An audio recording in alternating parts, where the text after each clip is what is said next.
¿Quieres saber cómo influyen nuestras expectativas sobre nuestros hijos o hijas? ¿Es posible que hayas pensado alguna vez, quiero que mi hijo sea, por ejemplo, informático, o me gustaría que mi hija fuera futbolista? Quizás estas expectativas que yo tengo en mi hijo puedan estar influenciando en su futuro. Si te has preguntado alguna vez si esto es posible o cómo influyen nuestras creencias en nuestros hijos, este es tu vídeo. Las expectativas que tenemos sobre las cosas nos ayudan a conocer nuestra representación del mundo, así como para poder prever lo que va a ocurrir, para poder enfrentarnos a ello, tenemos que tener una serie de expectativas. Generalmente las expectativas vienen dadas de nuestras experiencias personales, así como los conocimientos que tenemos previos. Por lo tanto, si normalmente cuando llueve hace frío, lo normal es que si yo veo que el tiempo está nublado, pues coja una chaqueta. Pero también puede ser que haya una lluvia en pleno verano y me pille quizá en la playa o en la piscina. Como veis, no todas las expectativas van a ser exactamente cumplidas y no todo lo que nosotros preveemos o pensamos se cumple de una manera 100% real. Entonces, ¿son nuestras expectativas delimitadoras del futuro?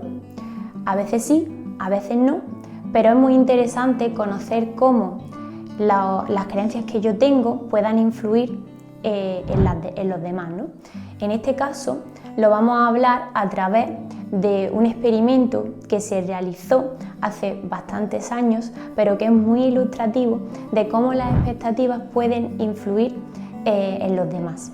En este caso se le llamó al experimento el efecto Pigmalión y se le utilizó este nombre por la mitología griega, donde Pigmalión se acaba enamorando de la escultura que creó y se hace real, ¿no?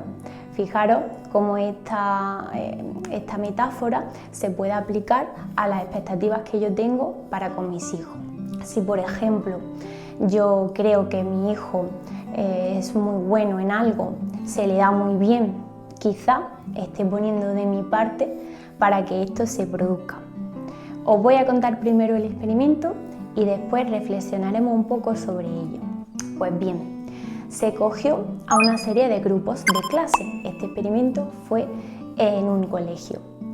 Los alumnos hicieron un cuestionario.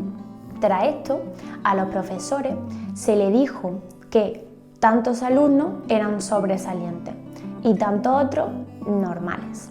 En realidad, esos alumnos sobresalientes habían sido elegidos al azar. Su puntuación no había sido necesariamente sobresaliente. Sin embargo, cuando finalizó el curso, se volvió a realizar una prueba similar a la que se realizó en primer lugar y vieron que efectivamente aquellos alumnos a los que los profesores le habían dicho que eran sobresalientes obtuvieron mejores puntuaciones que aquellos que no se le había dicho nada. Realmente sus resultados que se le dieron a los profesores eran los que habían obtenido. Entonces se comprobó cómo estos profesores de alguna manera habían influenciado en las notas de estos alumnos. Quizás pusieron más interés en ellos, resolvieron más sus dudas, simplemente cuando lo veían un poco agobiados o tenían alguna dificultad, quizás les ayudaron más que al resto de los alumnos. De alguna manera, esas expectativas que ellos tenían de que esos niños eran sobresalientes, les hicieron sobresalir.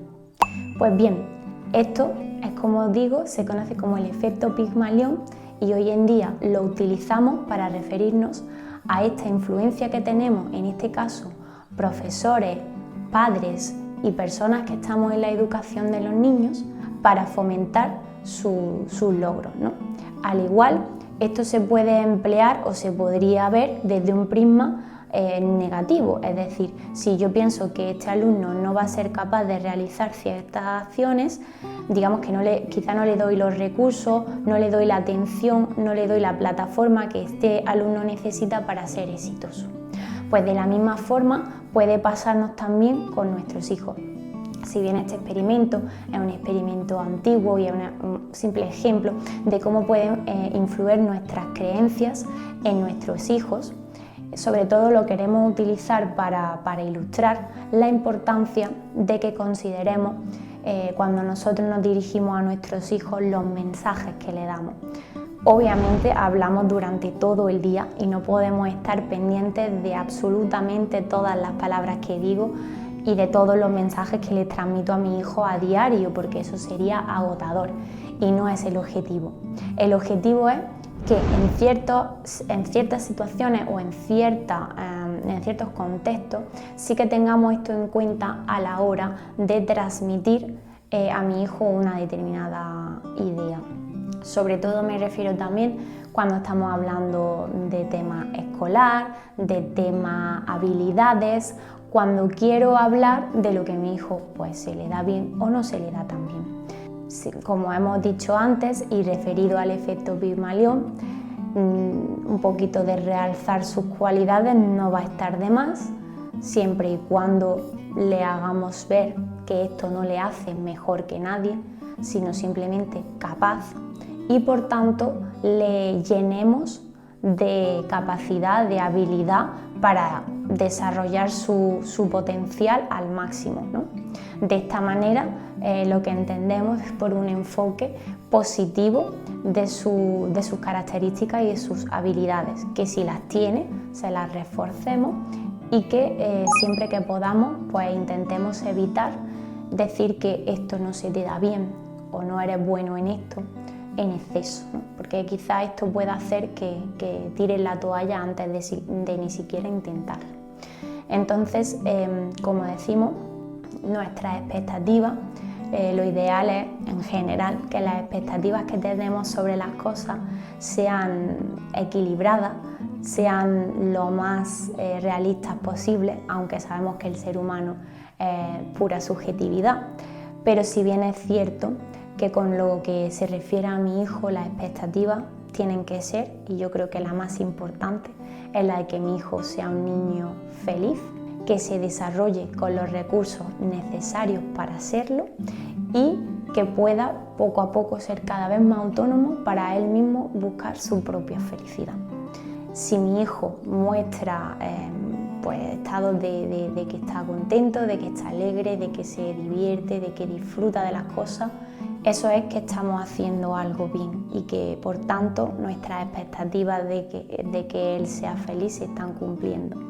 Entonces el hecho de que resalte en ciertas actividades, que tenga ciertas habilidades, sin duda va a ser algo estupendo porque le va a reforzar y le va a permitir desarrollarse, y aquellas que sean un poquito pues, más débiles tendremos que intentar fomentarlas, ayudarle a que las desarrolle y animarle en el proceso de mejora, ¿no? De esta manera estaremos trabajando como digo, en una visión positiva de él mismo y sobre todo en una forma mucho más práctica de enfocar la educación, ¿no? Que sería el hecho de reforzar aquellas habilidades que el niño tiene y de estimular aquellas que están por desarrollar.